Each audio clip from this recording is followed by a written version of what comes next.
Në zemër të Brukselit në komunën e Vere, një grua me rrënjë shqiptare ka ndërtuar një histori që më frymëzon.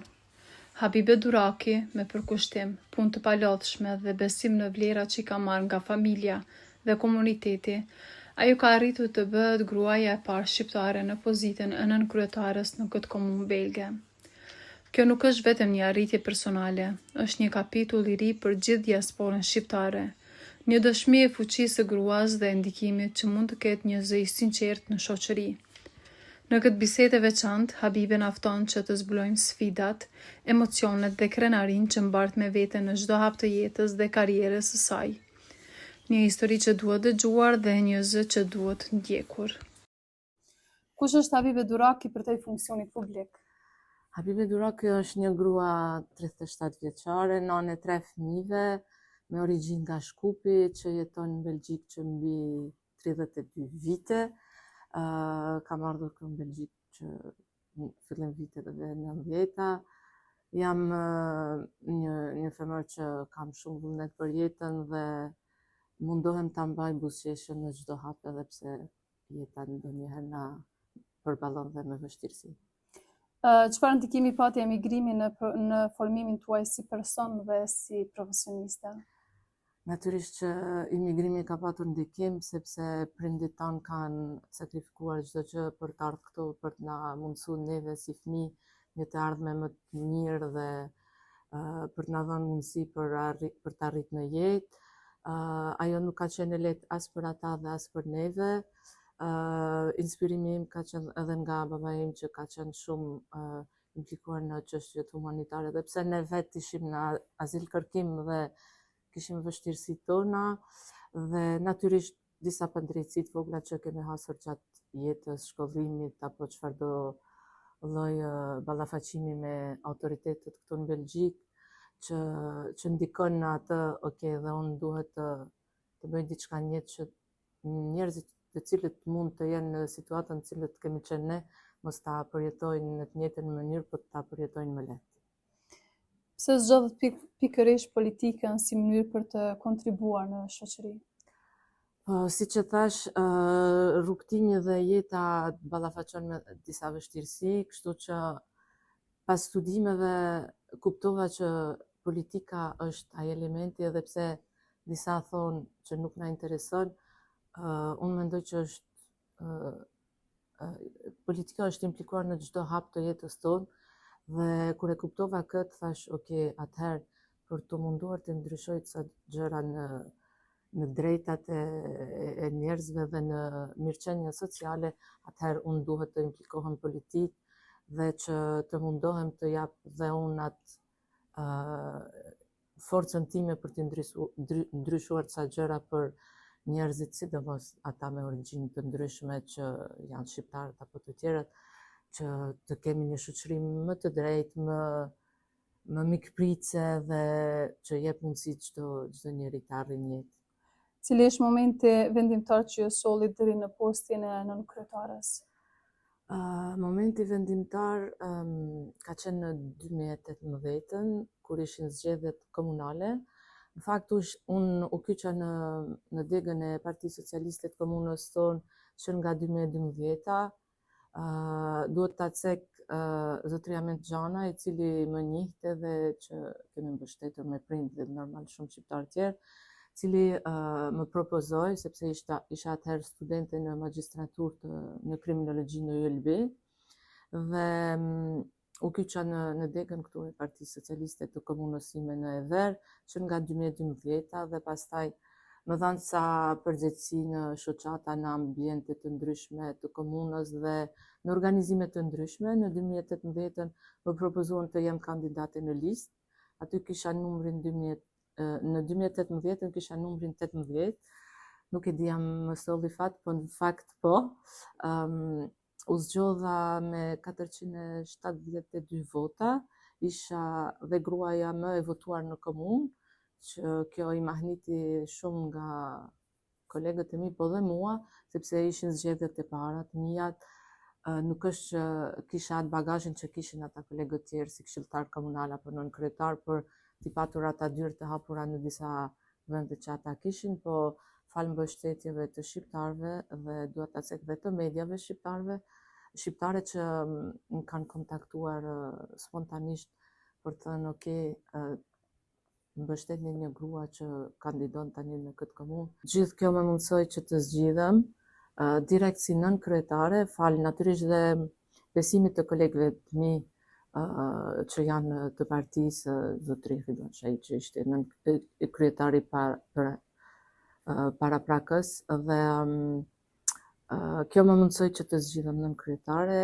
dhe të jem gruaja e parë me një post të tillë në Belgjik. Natyrisht që ishte edhe krenari e madhe, po dhe përgjegjësi në të njëjtën kohë, sepse është një post me përgjegjësi të mëdha dhe kërkon punë, kërkon dhe besnikëri dhe natyrisht drejtësi dhe sinqeritet ndaj njerëzve që më kanë besuar. Si e përjetuan mbështetjen e qytetarëve që të votuan?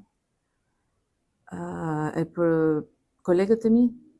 e përjetuan si surprizë. Në fakt ata nuk e prisnin që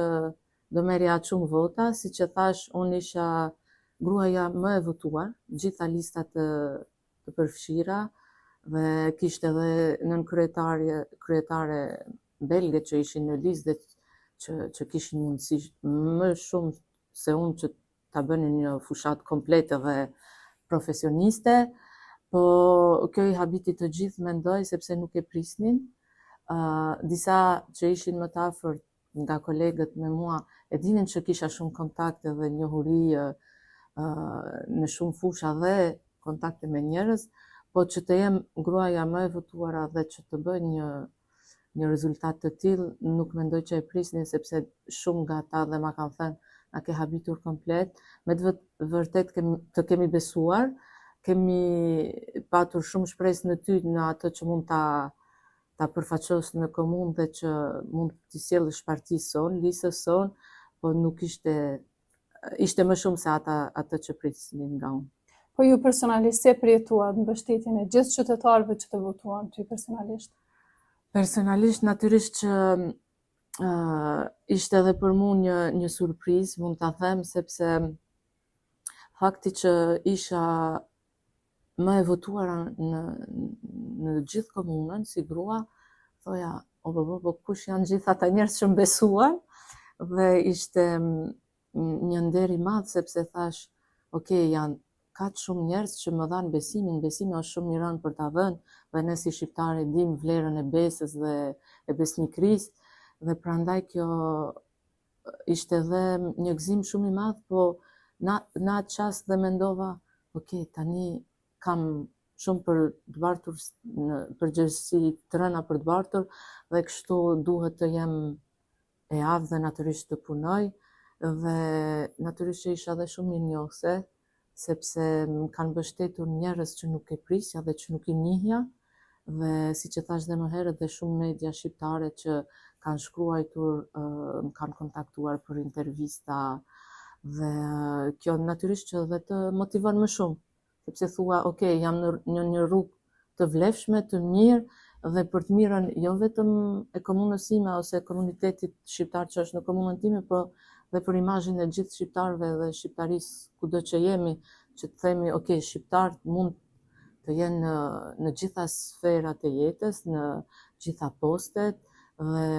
këtë mendoj që është një imazh që duhet të arrisim të gjithë, që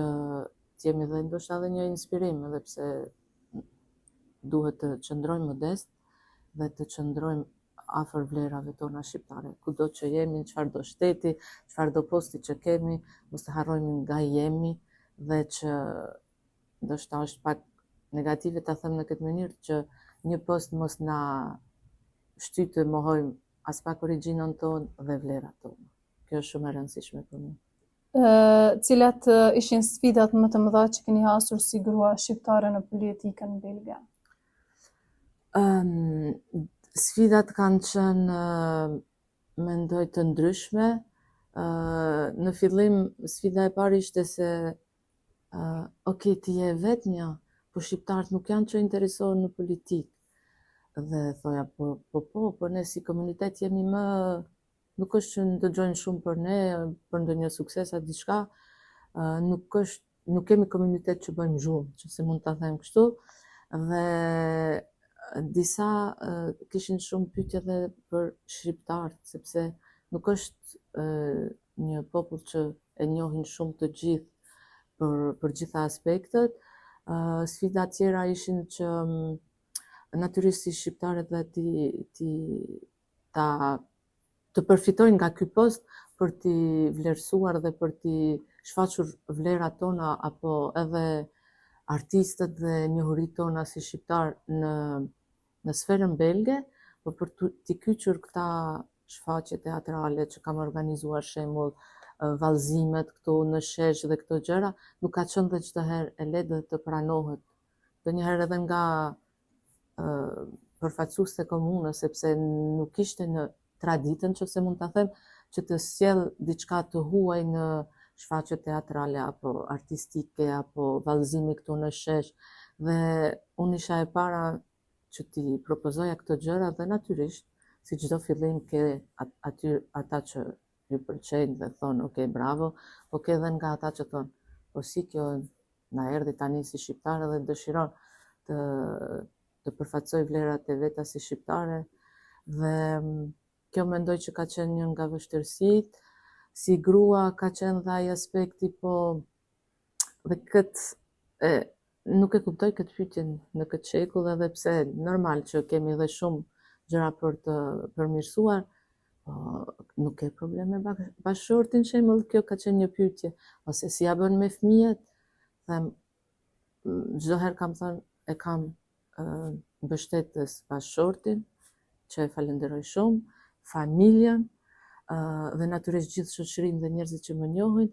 dhe mendoj që ku ka mirë kuptim dhe besim, dhe një herë kthehemi tek besimi, aty nuk ka probleme, dhe përkundrazi ka vetëm mbështetje dhe arritje dhe më të mëdha. Kështu që ndoshta mendoj këto stereotipet kanë qenë që janë munduar të më ndikojnë në fillim, po mendoj që nuk e kanë arritur. Ndoshta më kanë prekur në atë moment, se natyrisht jemi human, kemi atë ndjesinë dhe si grua kemi një ndjesi më të madhe, po me kohën kalon. E vërtetë është. Në cilat fusha po përqendroheni më shumë në punën tuaj si nënkryetare? Tash si nënkryetare, si mandati i parë dhe tani në mandatin e dytë kam të njëjtat kompetenca, që do të thotë që erdhët kulturën, në kulturë përfshihen shumë gjëra, Akademia e Muzikës, biblioteka, ludoteka që është aty ku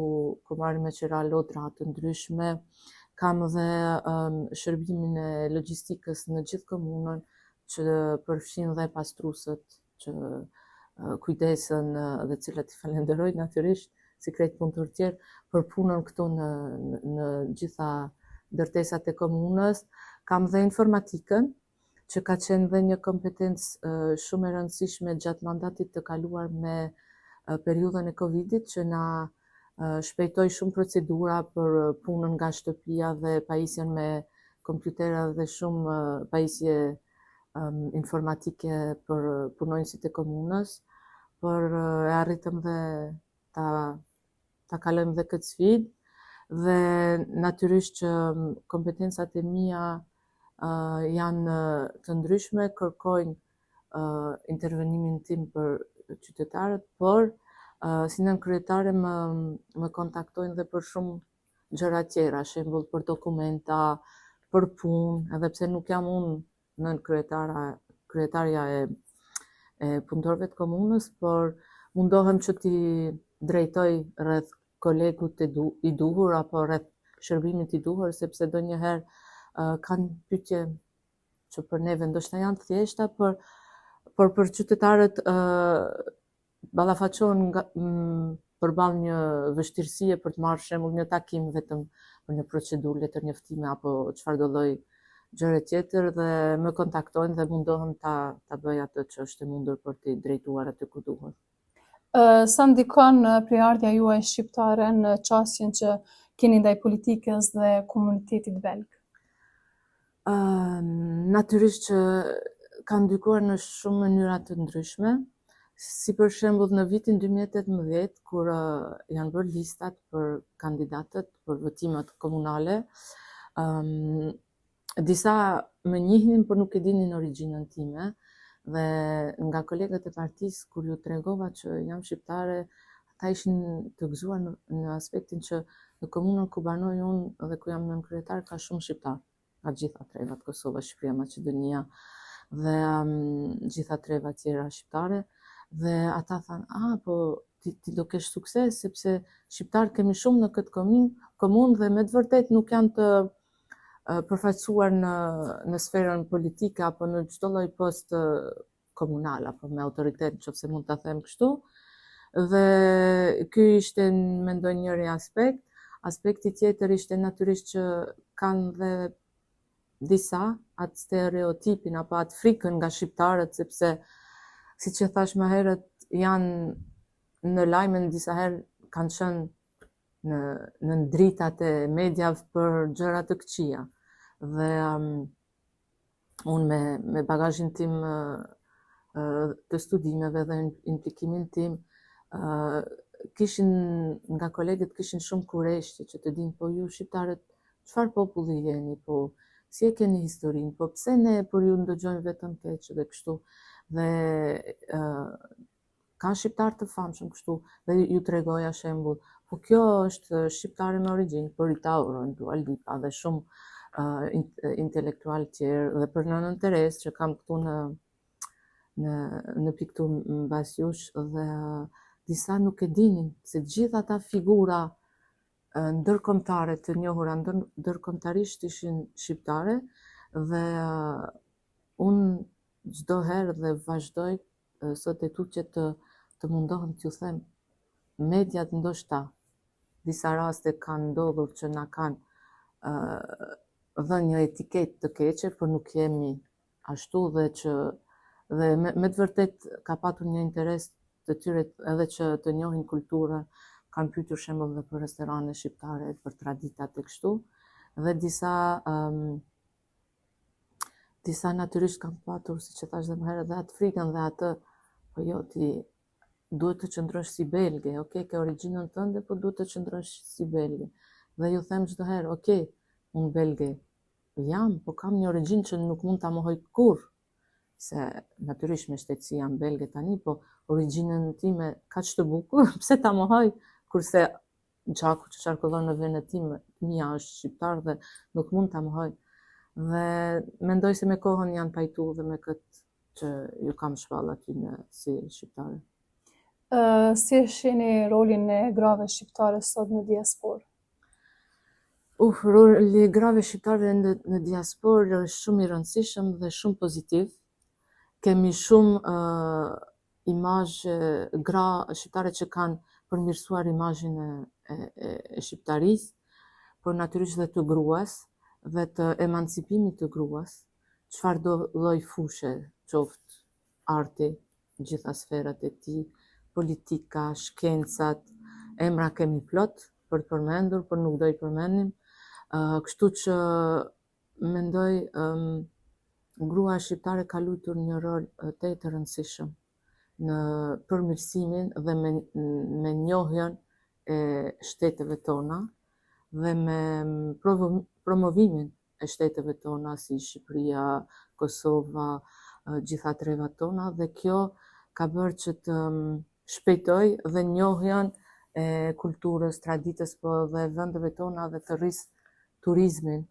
qoftë në Shqipërinë, Kosovë, Maqedoni, në gjitha trevat tona, dhe kjo është për ta uruar dhe natyrisht për ta mbështetur dhe më shumë, dhe ju edhe një herë si media keni luajtur këtë rol shumë mirë, sepse promovimi dhe natyrisht tani me gjitha rrjetet sociale që kemi, me gjitha mundësitë, promovimi është bërë shumë i lehtë, po edhe në anën tjetër shumë i vështirë, sepse një promovim me një reklam të pozitive apo të bukur mund të rrisë shumë shpejt imazhin e një shteti apo një komuniteti. Dhe grua shqiptare ka arritur këtë qëllim dhe vazhdon të arrijë, sepse çdo ditë unë lexoj profile të suksesshme të grave shqiptare kudo në botë. qoftë në Europë, në Amerikë dhe që kanë arritur poste që ndoshta dhe ne si shqiptar nuk e kemi menduar ndonjëherë, si pilote, doktoresh, kryesore në spitale në Zvicër apo kudo në botë. Dhe këto janë shembull për t'i ndjekur nga të rinjt që na ndëgjojnë dhe që dëshirojnë të dinë çfarë të bëjnë jetë. Çfarë mesazhi do t'u jepni të rinjve shqiptarë që dëshirojnë të angazhohen në jetën politike? Unë kam një mesazh të qartë dhe shumë direkt. Politika, siç e thash më herët, është një mundësi për të ndryshuar gjërat, por politika dhe është një lojë shumë e komplikuar dhe ku ne si shqiptar mund edhe të shfrytëzohemi. Jo vetëm si shqiptar, po në çfarëdo origjine që ke. Prandaj natyrisht që duhen të investojnë nga dituria tyre për të munduar ta ndryshuar shoqërinë, por me një kujdesje shumë të rëndësishme që të qëndrojnë vetvetja, që do të thotë mos t'i harrojnë asnjëherë dhe mos t'i mohojnë asnjëherë origjinën e tyre dhe sfidat me pyetjen e mëhershme. Kjo ishte pyetje shumë e vlerë, sepse imigrimi ynë na ka treguar se jo që unë i përkas asaj dege politike, po se në politikë ka nga ata që dëshirojnë që një shqiptar apo një maroken apo çfarëdo lloj origjine me prejardhje ka, t'i ketë njëjta çansa në jetë të arrisë një belg, që mund të them që është me gjyshrat dhe paraardhësit e tij belg. Dhe kjo duhet të merret në konsiderat në kyçën e tyre në politikë, sepse tani në Belgjik dhe në Bruksel ka shumë shqiptar në politikë. Kjo është shumë mirë, por unë mund ta them që duhet dhe të jenë të kujdesshëm që mos të kyçen në çfarëdo lloj partie që vlerat dhe ato që mbrojnë është kundrejt rrugtimit e prindërve tyre edhe kundrejt vlerave tona si shqiptar apo vetëm edhe vlerat tona njerëzore. Faleminderit shumë për mikpritjen dhe për një bisedë kaq të këndshme. Faleminderit juve edhe një herë për kohën dhe për promovimin dhe për këto pyetje kaq të qelluara.